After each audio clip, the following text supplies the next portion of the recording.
¿Alguna vez se han preguntado cuál es la historia del derecho? ¿Cuáles son los indicios de este? Bueno, el día de hoy, en este video, hablaremos sobre la historia del derecho y los indicios del derecho en México. Comenzamos. La historia del derecho es una disciplina que se ocupa de estudiar el fenómeno jurídico en perspectiva histórica. El objeto de la historia del derecho es el derecho a lo largo del tiempo, pero es bien sabido que aún no hay una gran uniformidad de criterios sobre qué sea el derecho. El filósofo Kant afirmó hace muchos años que los juristas todavía están en la búsqueda de su concepto del derecho, y aunque esto sigue siendo una apreciación correcta, en tiempos más recientes ha comenzado a manifestarse un tipo de acuerdo sobre qué es el derecho. Algunos juristas están de acuerdo en que el derecho se genera siguiendo a Claus Adomeit, por lo menos de 4 maneras: el legislador con sus leyes, el dogmático jurídico con sus libros, la jurisprudencia con sus sentencias y el pueblo con sus puntos de vista. No es fácil definir qué es la historia del derecho, porque para hacerlo deben de combinarse el objeto y el método, de dos fenómenos que implican el carácter de ciencia y que se denominan de la misma manera que el objeto del conocimiento. Y es que ciencia puede ser simplemente el conocimiento de algo, pero para que ese algo sea ciencia tiene que disponer de un método que se dice científico, que se haga posible acceder a ese conocimiento. Pero considerar este método como uno a seguir no es el supuesto en el que se encuentra la historia y el derecho. En todo caso, en donde se podría considerar sería en las ciencias sociales. En este tipo de ciencia, a través de la aplicación de métodos determinados, se puede acceder al conocimiento de algo, pero sin que ese conocimiento pueda ser, en términos generales, verificado experimentalmente, como lo sería en el caso del método científico. Por lo que toca al derecho, su carácter científico se ha puesto en entredicho, pues diversos filósofos no saben qué pruebas pueden aportar al legislador, o en todo caso al profesor, para demostrar su punto de vista. Muchas cuestiones metodológicas del derecho no se han resuelto, y es posible que no se resuelvan, pero se adaptan a algún camino cuando se pretende hacer historia del derecho. Al igual que existen muchas corrientes que pueden expresarnos qué es el derecho, las hay también de igual forma para explicar cuál es el método más adecuado para seguir el estudio del derecho.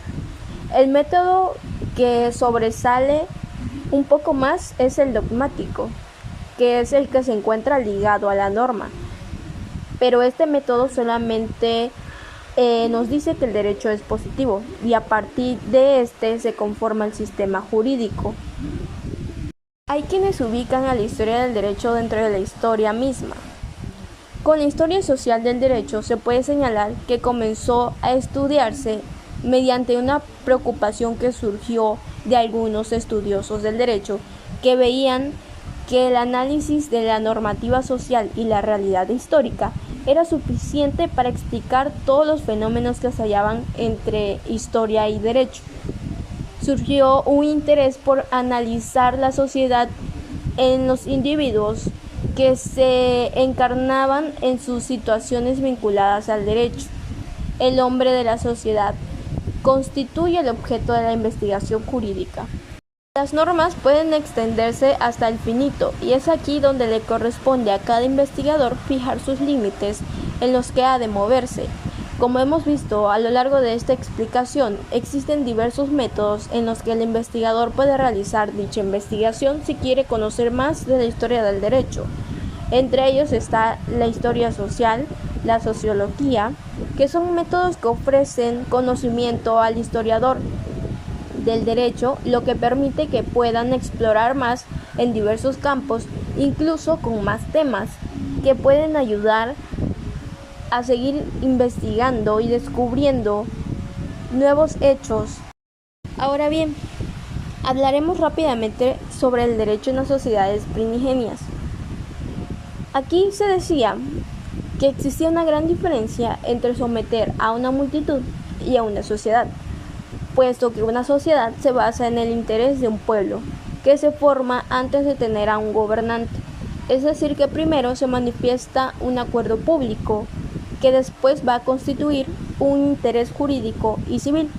Algunos autores dejaron claro que el Estado sirve para proteger los derechos de la sociedad.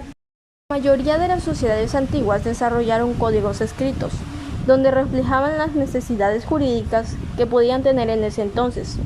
Aquí se regulaban los castigos como los del delito, contratos, obligaciones y la propiedad.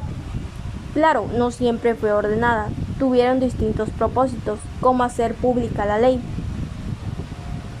exigir su cumplimiento y evitar abusos de autoridad. Y es así como podemos decir que desde las sociedades primigenias existieron los primeros indicios del derecho, donde se buscaba regular a las sociedades por medio de nuevas alternativas para poder crear un ambiente más armonioso, puesto que antes existía una ley llamada talión, que era donde las mismas personas castigaban los delitos de otras, haciendo justicia por su propia mano. Y es desde aquí que se empezaron a desarrollar códigos para evitar todo este tipo de situación que pudiera surgir dentro de un problema. Los códigos han sido fundamentales para regular la conducta, ya como existieron desde aquellos tiempos en los que se ha mencionado, muchos se fueron adaptando a las nuevas necesidades que fueron surgiendo en cada pueblo. Claro ejemplo tenemos el Código Napoleónico, el cual ha sido modelo para algunos países, los cuales también lo han ido reformando de acuerdo a sus necesidades, que van surgiendo a lo largo del tiempo. Como último capítulo de nuestro video, hablaremos sobre los indicios de la historia del derecho en México. El estudio de las normas constitucionales y federativas que conforman a la República Mexicana hace referencia a los inicios de nuestra nación. Se dice que la fecha del acta de nacimiento de la nación mexicana fue el 13 de agosto de 1521. La Gran Tenochtitlan, la capital del Imperio Azteca, estuvo sometida a manos de Hernán Cortés. Hernán Cortés fue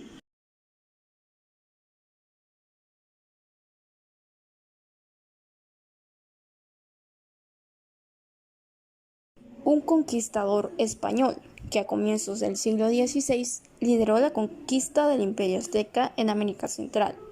Guiado por su determinación e intuición militar y diplomática, y con pocos hombres e escasos medios, en poco más de 2 años, consiguió reducir el dominio español, el vasto Imperio Azteca, cuya población se estimaba que estaba entre los 15 millones de personas. Esta fue considerada como un hecho histórico, que se debe de analizar desde la perspectiva indigenista o la hispana, con el fin de que obtengamos un conocimiento verdadero de todo esto. En esta etapa es donde se pueden ver las diferentes expresiones culturales, como la española y la de los aborígenes del Nuevo Mundo. Este resultado produce un nuevo tipo de hombre, el cual se dice mestizo mexicano. Pero con esto no se puede referir a que solamente haya un acontecimiento absoluto del cual se pueda decir que a partir de ello nazca el hombre verdaderamente mexicano. El autor Rubén Bonifaz Nuño sostiene que cuando dos o más culturas influyen, un grupo social más fuerte domina y absorbe al débil, el cual de este hecho se produce un mestizaje, pues siempre se deja recuerdo de los vencidos. Cuando se conquistó Tenochtitlan, los españoles emprendieron una serie de exploraciones y conquistas. En esas tierras habitaban los llamados chichimecas. Este era un grupo de aborígenes. Cuando nos referimos a aborígenes, significa que es una persona o un grupo de personas a las que se les denomina con este nombre por ser primitivas o moradoras de un determinado territorio. como lo cual eran estos diferentes grupos, los llamados chichimecas, los mayas, aztecas, zapotecas, todas esas culturas que eran pertenecientes a un solo territorio. Cuando los españoles descubrieron territorio chichimeca, se percataron de que existían ricas minas, lo cual hizo que se desplazaran los españoles a estas tierras y dio origen a una serie de enfrentamientos entre españoles y chichimecas, lo cual originó la llamada Guerra Chichimeca, que se prolongaría hasta la mitad del siglo XVI. Hablaremos de la organización territorial y política en la Nueva España a partir del siglo XVI, cuando los españoles impusieron una sociedad de conquista, de la cual se derivó de la lucha militar. Se trató de implementar una jerarquía en la que se fundarían los logros militares de una empresa a la cual llamaron Nuevo Mundo. De aquí surgió la encomienda como una institución que iba a facilitar el control de el encomendero. El encomendero tenía la función de recibir el tributo y el servicio de los indios a cambio de la protección de ellos. Pero la corona española nunca estuvo de acuerdo con la encomienda y en 1523 se prohibió a Hernán Cortés su establecimiento, que fue una manera de la cual se vio premiar a sus conquistadores. Pero como la corona no estuvo de acuerdo, se pudo desterrar a esta institución.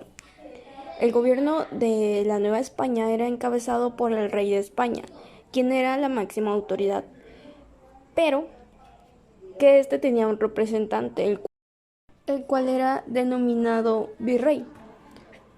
Para entrar en contexto sobre qué función o qué era un virrey, a continuación les explicaré brevemente qué significaba esto. Bueno, un virrey era un supuesto importante en esas épocas de los reinados, pues era un representante de la corona. En otras palabras, este era el título que se le otorgaba a aquellos que hacían valer las decisiones del rey en una colonia determinada. La Nueva España fue originada en 40 provincias y se establecieron 70 alcaldías y más de 200 corregimientos. El concepto territorial de partido construyó una nueva forma de organizar el dominio de la Nueva España. El día de hoy en este video pudimos abordar y conocer sobre los indicios del derecho, la historia del derecho como tal vez de no una manera profunda, pero sí ciertos aspectos importantes que conforman el derecho cotidiano de nuestros días. Y es importante conocer cuáles fueron en dónde fueron sus primeras apariciones, cómo se fue originando, conocer cada uno de estos aspectos que pudimos ver y conocer a lo largo de esta explicación. Con esto finalizamos el video del día de hoy. Muchas gracias.